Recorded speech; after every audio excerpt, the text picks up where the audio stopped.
नमस्कार दोस्तों। आज इस वीडियो के अंदर honourable supreme court of India ने जॉइंट हिंदू फैमिली प्रॉपर्टीज जितनी भी होती हैं उसके रिगार्डिंग एक बहुत जरूरी क्लैरिफिकेशन दिया है जो आप सभी लोगों को जानना बहुत जरूरी है, क्योंकि आप लोगों को भी पता होगा प्रॉपर्टीज के मुद्दे कोर्ट्स के अंदर बहुत ज्यादा टाइम कंज्यूमिंग होते हैं और बहुत अनक्लियर होते हैं। कानून के द्वारा कानून के अंदर लिखी बातें भी जो प्लीड करी जाती है कोर्ट्स के अंदर वो भी बहुत अनक्लियर होती है। जब भी तो मामला बढ़ते बढ़ते सुप्रीम कोर्ट ऑफ इंडिया तक आता है, चैलेंज होते हुए और decide supreme court of India के द्वारा किया जाता है। तो रिसेंटली इसी टॉपिक के रिगार्डिंग सुप्रीम कोर्ट ने बहुत इंपॉर्टेंट जानकारी दी है जो आप सभी लोगों को पता जरूर होना चाहिए। सबसे पहली बात, इसका नाम आपको पता होना चाहिए, Dorai Raj versus Dorai Samy dead through LRs 2026 supreme court of India. ये 18 पेज का लगभग जजमेंट है और इसके अंदर बहुत इंपॉर्टेंट जानकारी दी गई है। जानकारी क्या है मैं आपको एक एग्जांपल के मदद से एक बता देता हूं।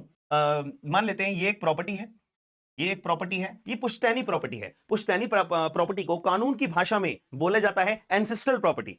एंसेस्ट्रल प्रॉपर्टी को एक तौर पे पैतृक संपत्ति भी बोलते हैं कि ये एक प्रॉपर्टी है जो हमारी पुश्तों से चलती आ रही है। अब इस प्रॉपर्टी के अंदर मान लेते हैं एक परिवार रहता है जो कि हिंदू परिवार है, तो हिंदू फैमिली रहती है, तो हिंदू फैमिली के अंदर भतेरे लोग रहते होंगे। अब इस प्रॉपर्टी में से कुछ इनकम भी जनरेट होती होगी। अब इस इनकम को भी बोलते हैं कि एक इनकम भी जनरेट हो रही है। तो जब ये इनकम जनरेट हो रही है तो ये प्रॉपर्टी ये पूरी के पूरे फैमिली मेंबर्स का अपना हिस्सा है। अब जब प्रॉपर्टी में हिस्सा है तो प्रॉपर्टी में से होने वाली जो इनकम होगी उसमें भी हिस्सा होगा।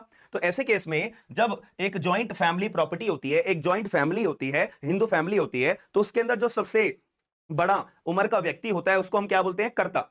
तो जो कर्ता बोलते हैं, तो कर्ता कौन व्यक्ति होता है कि जो पूरा का पूरा देखरेख करता है, फैमिली को देखरेख करता है, फैमिली के बिजनेसेस को देखरेख करता है, फैमिली के इनकम को देखरेख करता है, कहां पे मुझे पैसा कहां पे इन्वेस्ट करना है अपने परिवार के लिए, कहां पे अपने परिवार की प्रॉपर्टीज को बढ़ोतरी करनी है, इनकम को बढ़ाना है। ठीक है, तो ये सारा काम एक कर्ता का होता है। लेकिन सारे के सारे फैमिली मेंबर्स हिस्सेदार तो होते ही हैं ये सारे के सारे कामकाज के अंदर। अब क्या हुआ था कि जब ये प्रॉपर्टी में से इनकम हो रही है तो इस इनकम का इस्तेमाल करके एक और प्रॉपर्टी खरीदी, एक और प्रॉपर्टी खरीदी।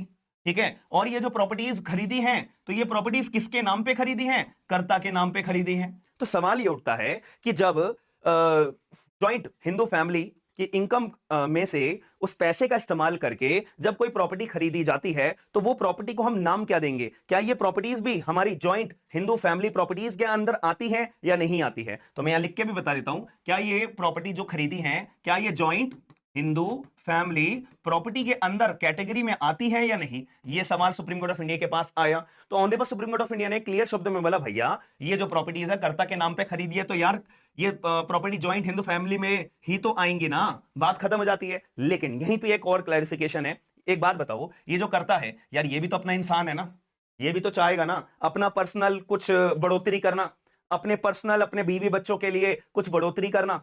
और दूसरा इसका एक और ड्यूटी होगी कि ये अपने परिवार को भी आगे लेकर जाएगा और इसका खुद की एक पर्सनल ड्यूटी ये भी होगी कि अपने बीवी बच्चों के लिए भी बढ़ोतरी करेगा। हाँ या ना? तो अब एक बात बताओ, ये जो करता है अगर कर्ता के नाम पे ये प्रॉपर्टीज खरीदी जाएंगी तो सुप्रीम कोर्ट ने कहा क्लियर कट ये प्रॉपर्टीज को हम जॉइंट हिंदू फैमिली प्रॉपर्टी बोलेंगे। लेकिन अगर कर्ता ये बात प्रूव करता है, अगर कर्ता ये बात प्रूव करता है, मान लेते हैं कर्ता का नाम था ए नाम का व्यक्ति, अगर ये ए नाम का व्यक्ति प्रूव करता है कि भाई साहब देखो इनकम मान लेते हैं हुई थी 10 लाख रुपए की।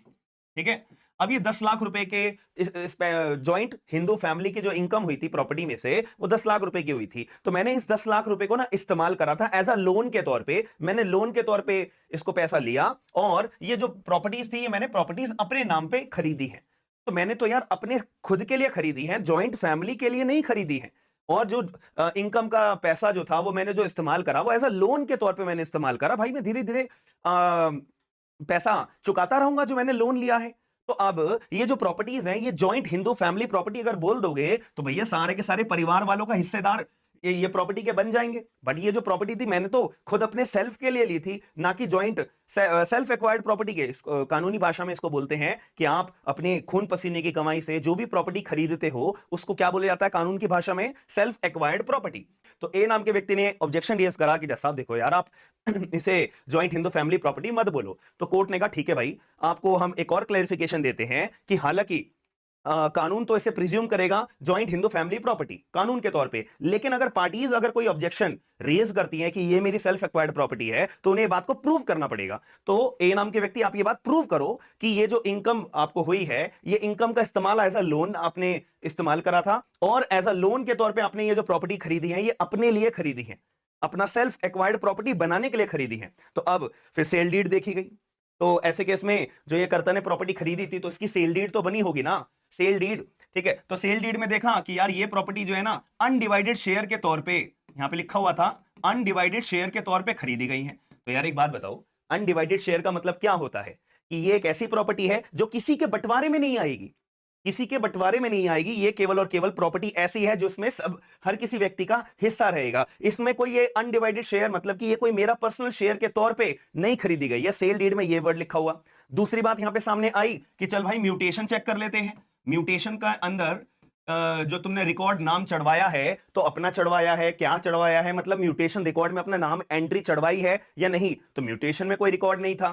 ठीक है, और इन्होंने और कोई दस्तावेज मांगने के लिए बोला ए नाम के व्यक्ति को कि भाई तुम जो लोन का पैसा तुमने लिया है इनकम में से, फैमिली इनकम में से, तो वो तुम इंडिविजुअली पे कर रहे हो या नहीं कर रहे हो, इसके बारे में कोई सबूत नहीं था।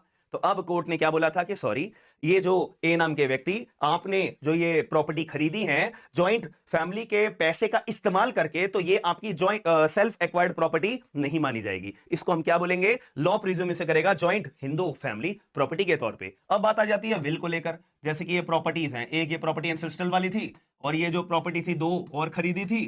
वैसे तो बहुत सारी प्रॉपर्टीज, 19 प्रॉपर्टीज के बारे में कोर्ट के अंदर दावा पेश किया गया था, बट मैं आपको समझाने के लिए कम ही प्रॉपर्टीज के बारे में बता रहा हूं। ये जो प्रॉपर्टीज लोकेटेड थी या जो केस के बारे में जो डिटेल्स बता रखी हैं, ये तमिलनाडु का केस था, तमिलनाडु का मामला था।